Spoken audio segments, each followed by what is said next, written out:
সুভদ্রার রান্নাঘরে আমার সকল দর্শক বন্ধুকে জানাই স্বাগত। আমি শিউলি। আজকে আমি আবার একটা নতুন রেসিপি নিয়ে এসেছি। চলো দেখি আজকে তাহলে তোমাদের কি রেসিপি বানিয়ে দেখাবে। নমস্কার, সুভদ্রা রান্নাঘরে আমার সকল দর্শক বন্ধুকে জানাই স্বাগত। আমি শিউলি। আজকে আমি আবার একটা নতুন ভিডিও নিয়ে এসেছি, রেসিপি নিয়ে এসেছি তোমাদের সামনে। তো আজকে আমি তোমাদের বানিয়ে দেখাবো ভেন্ডির একটা রেসিপি। হ্যাঁ, তো ভেন্ডির একটা বেশ সুন্দর রেসিপি। তো তার জন্য আমি ভেন্ডিগুলোকে দেখো, ছোট ছোট ভেন্ডি, যার জন্য গোটা করে রেখেছি। তো ভেন্ডিগুলো গোড়ার দিকটা আর সামনের দিকটা দুদিকে একটু করে করে কেটে নিয়েছি, নিয়ে ভালো, তার আগে ভালো করে পরিষ্কার করে ধুয়েছি এবং ভালো করে ধুয়ে কেটে আমি একদম পরিষ্কার করে নিয়েছি। এবারে আমি ভেন্ডির মধ্যে কিছুটা লবণ নিয়ে নিলাম, মাখাবো। আর দেখো, তোমরা দেখো, এটা হচ্ছে বেসন আর এটা হচ্ছে কর্নফ্লাওয়ার। এই দুটোকে আমি ভেন্ডির মধ্যে মিক্সড করে ভালো করে মেখে নেব।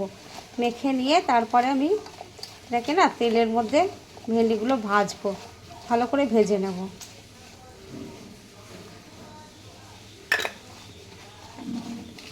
ভালো করে মেখে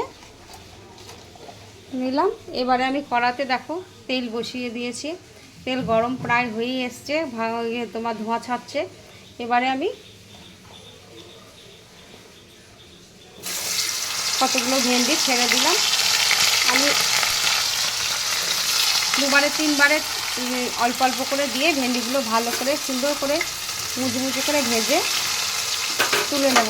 মানে খুব যে একদম কড়া করব না, আবার খুব একদম নরমও থাকবে না, এরকমভাবে ভেজে ভেন্ডিগুলো আমি উঠিয়ে নেব।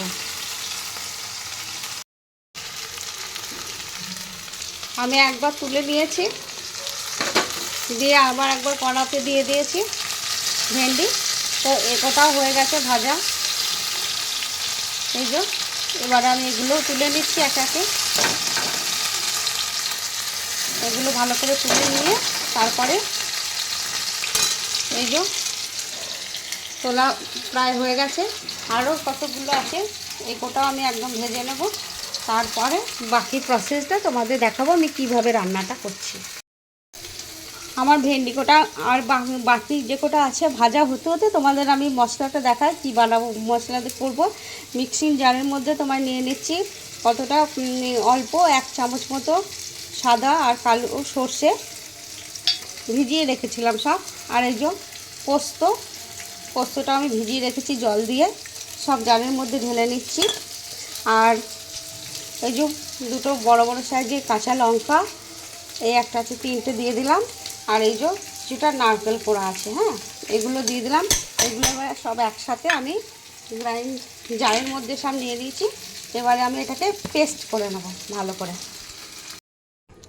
কড়াতে আমি তেল দিয়ে দিয়েছি, তেলটা প্রায় গরমই হয়ে গেছে। আমি এবার ফোড়নে একটু কালো জিরে দিয়ে দিলাম ফোড়ন, আর একটা শুকনো লঙ্কা দিয়ে দিলাম।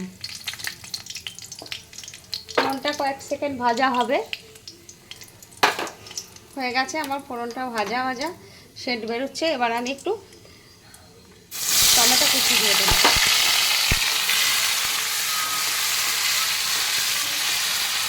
টমেটো কুচিটা দিয়ে এবারে আমি একটু ভালো করে টমেটোটা নেড়ে নেব।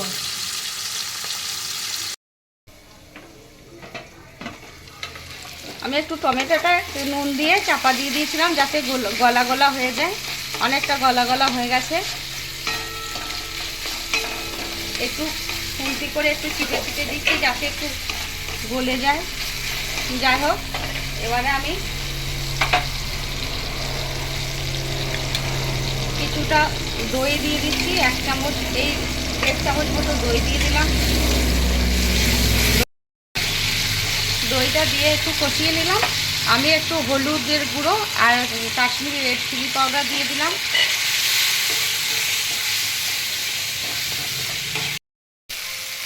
আমি একটু চিনি দিয়ে দিচ্ছি।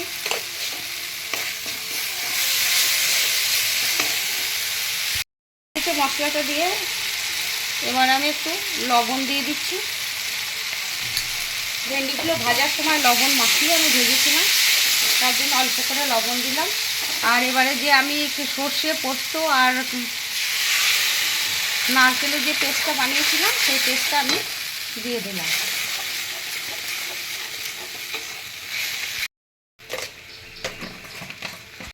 ফুটতে শুরু করে দিয়েছে।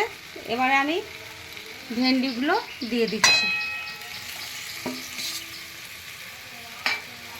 ভেন্ডিগুলো দিয়ে এবারে একটু ফুটবে, আমি একটু চাপা দিয়ে রাখবো, তারপরে কিছুক্ষণ পরে চাপাটা আমি এবারে চাপাটা খুলে দেখি। হ্যাঁ, ফুটছে, তোমরা দেখো খুব সুন্দর ফুটছে। যাই হোক, এবার আমি উপর থেকে না কয়েকটা কাঁচা লঙ্কা চেরা দিয়ে দিলাম। আমি বেটে দিয়েছিলাম, তাছাড়াও চেরা কাঁচা লঙ্কা দিয়ে দিলাম কয়েকটা। খুব সুন্দর একটা কালার এসছে, অসম্ভব সুন্দর, এবং খেতেও অসম্ভব সুন্দর হয়। যারা ভেন্ডি পছন্দ করে না তারা অবশ্যই খাবে। এরকমভাবে টেস্টি করে বানিয়ে দিলে সাদা ভাতের সাথে খুব ভালো লাগবে। যাই হোক, এবার আমি চাপা দিয়ে দিচ্ছি। চাপা দিয়ে গ্যাসটা অফ করে দেব। গ্যাস আমি অফ করে দিচ্ছি। কিছুক্ষণ স্ট্যান্ডিং টাইমে দিয়ে তারপর আমি তোমাদের সার্ভ করে দেখাবো। এই আমি গ্যাস অফ করে দিলাম।